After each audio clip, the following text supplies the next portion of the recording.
Hey everyone, welcome back. If the Instagram app is freezing or lagging, the issue is usually related to device performance or the app itself. First, swipe off from the bottom of your screen, look for the Instagram app and swipe it away, completely closing it.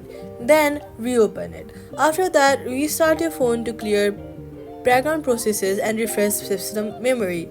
After that, head over to your settings, then go to general and then iPhone storage and check if your device storage is almost full. Low storage can cause apps to slow down. Then make sure the Instagram app is updated to the latest version in your app store. If it's not, make sure to update it. On Android devices, clearing the app's cache can improve performance. Then swipe up from your phone screen and close the other apps running in the background to free up memory.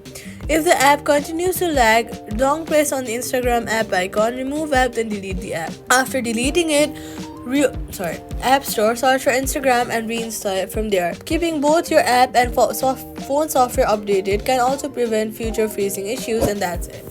Subscribe for more quick fixes.